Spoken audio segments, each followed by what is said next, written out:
Hi friends, எல்லாரும் நல்லா இருக்கீங்களா? இந்த சமையல் சேனல் வழியாக உங்கள் எல்லாரையும் சந்திக்கிறதுல மிக்க மகிழ்ச்சிங்க. சிம்பிளான சமையல் எக்ஸலண்ட்டான டேஸ்ட்டில் வரணும்னா நம்ம சேனலை தொடர்ந்து பாருங்கள்.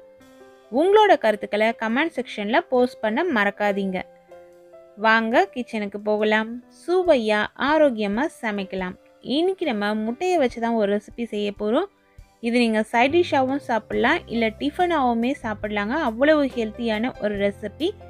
இந்த ரெசிபி செய்யறதுக்கு முதல்ல ஒரு பவுல் எடுத்துக்கலாம். அந்த பவுலில் உங்களோட தேவைக்கேற்ப உப்பு சேர்த்துக்கோங்க. நான் இன்னைக்கு 1/4 டேபிள் ஸ்பூன் அளவு உப்பு, 1/2 டேபிள் ஸ்பூன் அளவு மஞ்சள் பொடி சேர்க்கிறேன். நான் எடுக்கிற முட்டையோட அளவுக்கு ஏற்றாற் போல தான் மற்ற அளவுகள் எல்லாமே சொல்கிறேன். சின்ன குழிக்கரண்டியில் 1/2 குழிக்கரண்டி அளவு தண்ணி விட்டு இந்த மஞ்சள் பொடியும் உப்பும் நல்லா கரையிற அளவு கரைச்சி எடுத்துக்கலாம். இதில் 4 முட்டையை உடச்சி ஊற்றிருக்கேன். உங்களோட அளவுக்கு ஏற்றாற் போல் நீங்கள் கூடுதலாக கூட சேர்த்துக்கலாம்.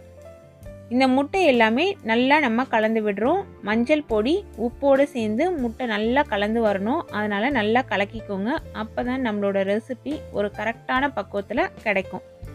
இது போல் விஸ்க் இருந்ததுனாலுமே நீங்கள் கலந்து விட்டுக்கலாம். அப்படி இல்லைனா ஜல்லிக்கரண்டி இல்லை முள் கரண்டி வீட்டில் இருந்ததுன்னா அந்த முள் கரண்டியில் கூட நல்லா கலந்து விட்டுக்கலாம். முட்டை இது போல் நொர பொங்க அடித்து கலந்து வச்சுக்கோங்க.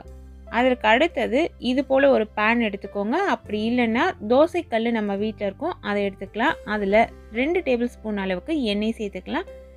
எண்ணெய் கல்லை நல்லா ஃபுல்லாக படணும். அதனால் நல்லா ஃபுல்லாக படுற மாதிரி எண்ணெயை ஸ்ப்ரெட் பண்ணி விட்டுக்கோங்க.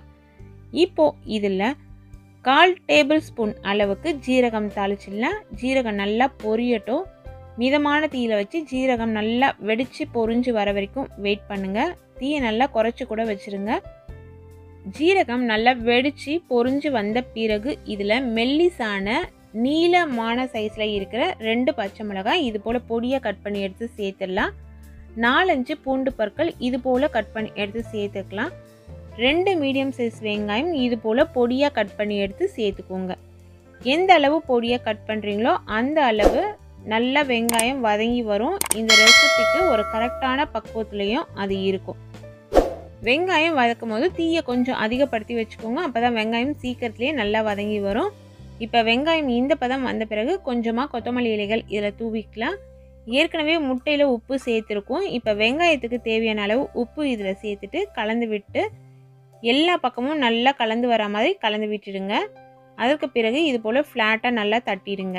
வெங்காயம் நல்லா பரவலாக கரெக்டாக இது போல் நமக்கு சமமாக இருக்கணும். இப்படி தட்டி விட்டுட்டு ஏற்கனவே நம்ம முட்டையை மஞ்சள் பொடி உப்பு சேர்த்து நல்லா அடித்து வச்சுருக்கோம் இல்லைங்களா, அதை இது மேலே எடுத்து சேர்த்துடணும். வெங்காயத்து மேலே முட்டை கலவையை ஊற்றின பிறகு இது போல் தான் இருக்கும். இது போல் இருந்ததுனா தான் கரெக்டான பக்குவத்தில் நம்ம ஊற்றிருக்கோம் அப்படின்னு அர்த்தம். இதற்கு மேலே பொடியாக கட் பண்ண கொத்தமல்லி இலைகள் நம்ம தூவிக்கலாம். ஏற்கனவே கொத்தமல்லி இலைகள் கொஞ்சம் தூவி இருக்கும். இப்போ கொஞ்சம் கொத்தமல்லி இலைகள் தூவிக்கிட்ட நல்லா வாசனையாக இருக்கும்.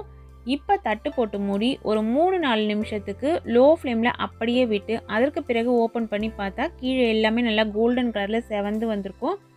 ஓரங்களை லைட்டாக இது போல் தூக்கி விட்டு பார்த்திங்கனாலே உங்களுக்கு தெரியும். சப்போஸ் வேகலை கொஞ்சம் அப்படியே இலகலாக இருக்குது அப்படின்னா ஓப்பன்லேயே விட்டு திரும்பவும் லோ ஃப்ளேமில் ஒரு 2 நிமிஷம் அப்படியே வச்சுருந்திங்கன்னா நல்லா இது வெந்து வந்துடும். இந்த ரெசிப்பியை திருப்பி போடணும் அப்படிங்கிற அவசியம் இல்லை. நல்லா வெந்து வந்துருச்சு. இது போல் நம்ம பீஸ் போட்டு எடுத்து சர்வ் பண்ணிடலாம். பார்க்கும்போதே சாப்பிட்ணும் அப்படின்னு தோன்ற அளவுக்கு எவ்வளோ சூப்பரான ஒரு முட்டை ஆம்லேட் ரெசிபி ரெடி ஆயிடுச்சு பாருங்கள். இந்த முட்டை ஆம்லேட் ரெசிப்பியை சைட் டிஷ்ஷாகவும் நம்ம பயன்படுத்தலாம். ரச சாதம், சாம்பார் சாதம், காரக்குழம்பு வகைகளுக்கு இது ஒரு சூப்பரான காம்பினேஷனாக இருக்கும். அது மட்டும் இல்லாமல் ஈவினிங் டிஃபனோ இல்லை மார்னிங் பிரேக்ஃபாஸ்ட்டுக்கோ கூட இதை சாப்பிடலாங்க. ஒரு ஹெல்த்தியான ரெசிபி. இதே அளவுகளோடு நீங்களும் ட்ரை பண்ணி பார்த்துட்டு எனக்கு கமெண்ட் செக்ஷனில் சொல்லுங்கள். Thank you friends.